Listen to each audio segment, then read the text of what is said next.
고전 매트릭스 동영상 강의에 오신 것을 환영합니다. 이번 강의는 춘추좌전 두 번째 시간입니다. 오늘 배울 내용은 다음과 같습니다.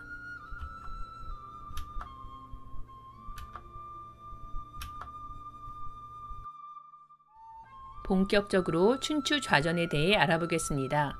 춘추좌전은 어떤 책일까요? 춘추좌전은 노나라 사람으로 알려진 좌구명이 춘추라는 책에 주석을 달고 해설을 붙인 책입니다. 춘추좌시전이라고도 하는데 좌시성을 가진 사람이 지은 전이라는 의미입니다. 그런데 좌구명의 성이 좌씨가 아니라 좌구씨이며 따라서 춘추좌구전이라고 해야 한다는 주장도 있습니다. 춘추좌전 외에도 춘추에 대한 전은 매우 많습니다. 춘추는 서술을 매우 간략해서 전후 맥락의 해설과 부연 설명 없이는 이해하기 어렵기 때문입니다.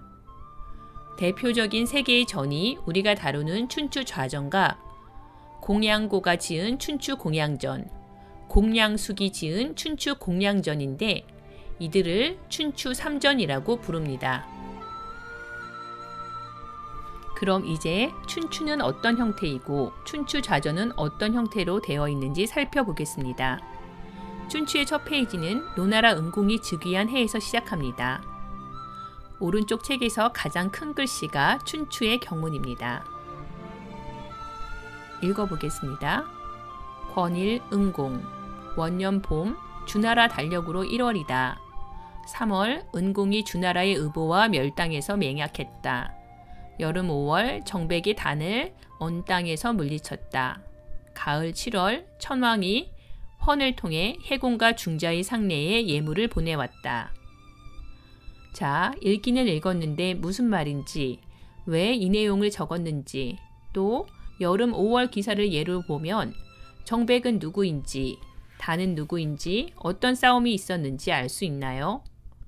당시의 주요 사건을 적은 것일 텐데 당시 사람이라면 금세 이해할 수 있겠지만 한 세대, 두 세대 지나면서 이것을 이해할 수 있는 사람은 점점 더 없어졌을 것입니다. 자, 이제 춘추좌전을 보겠습니다. 방금 언급한 5월의 기사 부분입니다. 정백 극단 우원, 즉 정백이 단을 언 땅에서 물리쳤다라고만 쓰여있는 춘추에 대해 좌전은 다음처럼 길게 서술하고 있습니다. 원문을 읽어보겠습니다. 초에 정무공 취우신하니 왈 무강이라 생 장공급 공숙단이러니 장공 오생하야 경 강시라 고 명왈 오생이라 하야 수 오지하고 애 공숙단하야 욕 입지하야 극 청어 무공한데 공 불허하다. 해석해보면 당초 정나라 군주인 무공이 신나라에서 아나를 맞이했으니 이름이 무강이다. 무강이 정장공과 공숙단을 낳았는데 정장공이 태어날 때 거꾸로 나와서 무강을 놀라게 했다. 그러므로 이름을 오생이라 짓고서 미워하고 공숙단을 사랑해 그를 군주 자리에 오르도록 줄곧 남편 무공에게 청하였으나 무공이 허락하지 않았다. 지금 네 줄을 읽은 것인데요. 이렇게 사건의 발단부터 차근차근 설명하고 이어서 정나라 군주를 의미하는 정백, 즉 정장공이 동생 공숙단의 반란을 물리치고 죽인 이야기를 상세히 해주고 있으므로 정백 극단 우원이라는 춘추의 6글자에 대해 우리는 이해할 수 있게 됩니다. 이번에는 춘추와 춘추좌전의 관계, 그리고 춘추 3전 사이의 관계에 대해 살펴보겠습니다. 춘추와 춘추좌전의 관계는 한마디로 요약하면 이렇게 말할 수 있습니다. 춘추좌전보다 고증이 상세하고 춘추보다 찬술이 간략한 책은 없다. 정장공과 공숙단 이야기를 떠올리면 이해가 되시겠지요. 춘추 3전에 대해 송나라의 학자 주인은 이렇게 말했습니다. 좌전의 기록은 상세하지만 의리에는 잘못된 것이 많다.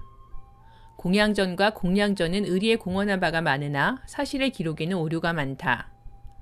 즉 좌전은 춘추의 요약함을 잘 풀어서 해설해주고 풍부한 이야깃거리가 있지만 옳고 그름의 문제를 크게 따지지는 않는다는 것입니다.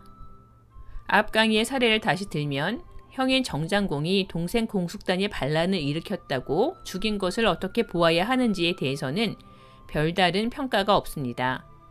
그렇지만 공양전과 공양전은 이야기의 전체 줄거리는 별로 소개하지 않고 동생이 반란을 일으켰다고 해서 동생을 죽인 정장공을 어떻게 평가해야 하는지의 문제를 크게 다루고 있습니다. 이런 것들을 두고 공양전과 공양전은 의의 문제에 기여했다고 말하는 것입니다. 우리나라는 어떤 전을 많이 읽었을까요? 조선시대에는 송나라의 호안국이 쓴 춘추 호전을 많이 읽었습니다. 이 책은 공양전, 공양전처럼 의리의 관점에서 쓰인 책입니다. 그런데 지금 왜 춘추좌전을 읽어야 할까요? 첫째, 동북아시아의 역사와 문화를 이해하는 데 가장 중요한 고전 중의 하나이기 때문입니다. 춘추좌전을 읽음으로써 동아시아 문명 초기의 원형과 정수를 확인할 수 있습니다. 둘째, 시간순으로 사건을 기록한 춘추의 편년체 방식은 이후 자치통감 등 주요 편년체 역사서의 전범이 되었습니다. 또한 춘추필법이라는 말을 들어보셨는지요? 춘추좌전을 통해서 역사를 쓴다는 것의 엄중함을 직간접적으로 확인할 수 있습니다. 셋째, 춘추좌전에 그려진 수많은 영웅과 인간 군상들에 대한 탁월한 묘사, 그리고 열국들의 흥망성쇠 가정은 최고의 인간학 교과서이자 정치 외교의 참고서입니다. 넷째, 관포지교, 와신상담, 토사구팽, 오월동주 등 지금도 많이 쓰이는 사자성어가 만들어진 역사적 현장을 직접 목도하는 즐거움이 있습니다. 다섯째, 게임 캐릭터나 드라마의 서사를 찾고 계신가요? 춘추좌전은 가문과 나라의 흥망성쇠에 대해 또 다채로운 인간 군상에 대해 흥미로운 이야기들을 모아놓고 있습니다. 문화 콘텐츠로서의 활용 가치가 매우 높습니다. 마지막으로 춘추좌전과 함께 읽으면 좋은 책을 말씀드리겠습니다. 춘추좌전은 방대한 분량의 책이고 시간순으로 쓰여져 있기 때문에 읽기가 수월한 책은 아닙니다. 그래서 다른 책들의 도움을 받는 것이 좋습니다. 춘추 3전인 공양전, 공양전, 춘추좌전을 비교해가며 읽을 수 있습니다. 국어는 춘추좌전의 저자 좌구명이 썼습니다. 국가별로 서술되어 있으며 춘추좌전의 외전이라고 불리고 있습니다. 동주 열국지는 명나라 풍목룡이 완성한 춘추 전국시대 배경의 소설입니다. 삼국지 이상으로 재미있게 읽어갈 수 있으며 춘추좌전이 버겁다면 동주 열국지를 읽는 것도 좋은 방법입니다. 춘추좌전, 중국 문화의 원형이 담긴 타임캡슐. 청소년 교양도서로 집필되었고 춘추좌전을 전반적으로 소개하고 있습니다.